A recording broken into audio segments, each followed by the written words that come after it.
Fiesta. Bukas, disperas ngayon, Sabado. San Pablo.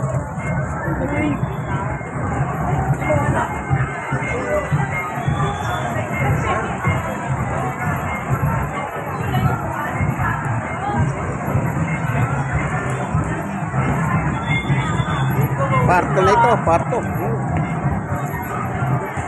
Yang ganyang mga para-parada, tribo by tribo yan. Ni kanya-kanyang tribo yan. Ni kanya-kanyang tribo.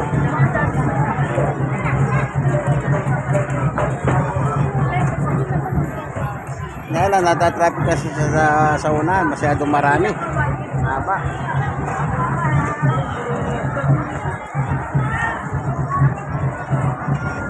Another naman ito, another.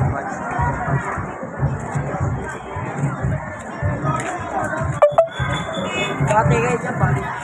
Pila! Dapat lang yung nakapila. Dapat lang yung nakapila. Sabi ako nga naman eh.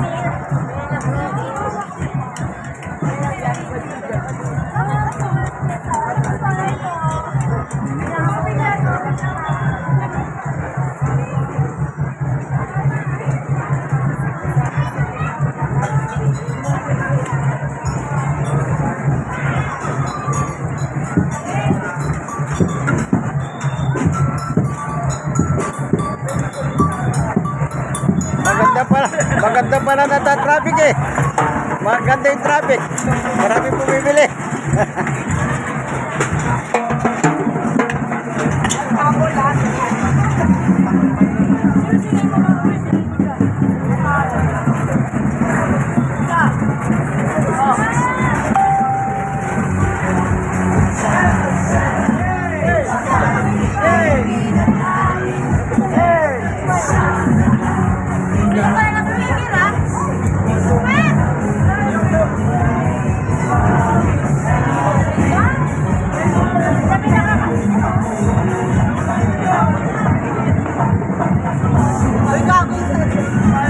Mura pa.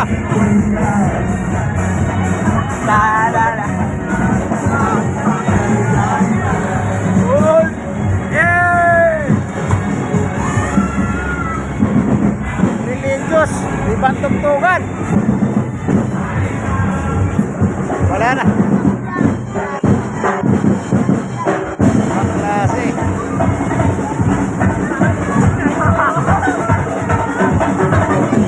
Religious, ibang tugtugan.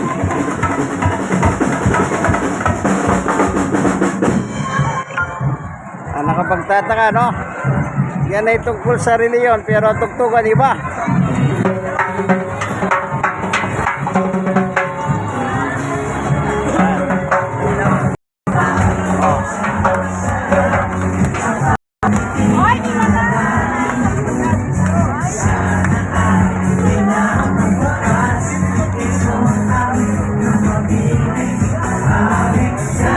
Paano?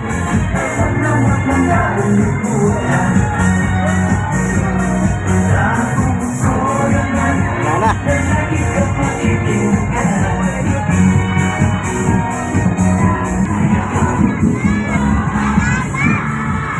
Yung palang kantahan.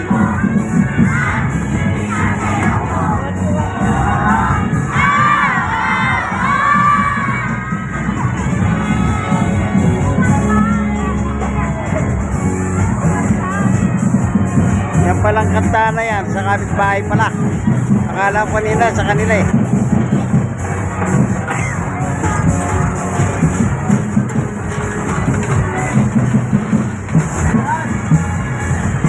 Kaya wala palang tumutugtog ng mga drum kasi nga yung kapitbahay na mayabang.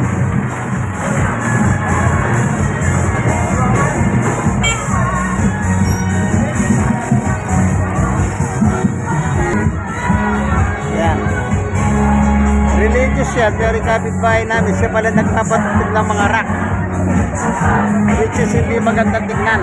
Dapat irespeto mo yan. Yung parada na San Pablo, hindi, wala nang respeto. Kaya ganyan.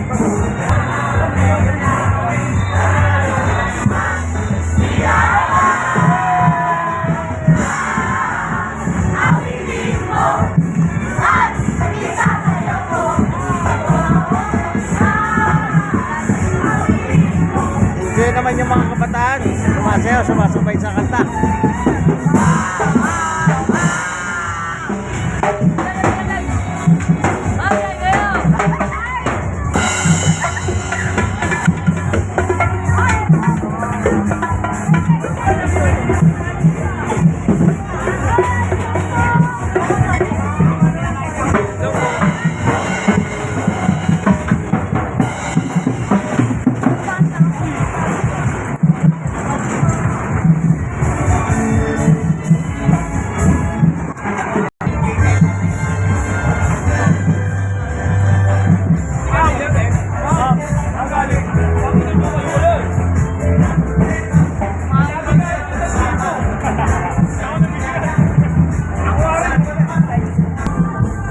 So, bastos yung kapitbahay namin na yun. Religious. Nagpapatupig sila ng ganyan. Yung paratang ganyan na reliyon, buwasa yan lang yan. Pero nagpapatupig sila ng ibang kanta. Kaya tuloy yung mga driver ng itong mga nasa prosesyon, hindi sila makapagpatugtog ng kanilang mga music eh.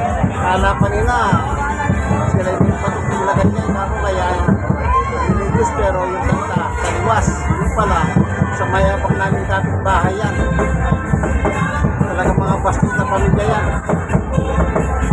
Na walang respeto sa kanyang mga activities ng simbahan. Bagamat ako, hindi naman ako masyadong naniniwala sa ganyan. Pero siyempre, yung respeto mo sila. Nagigitan lang sila, pero nagpapatututan lakas, hindi sila makapag-ground.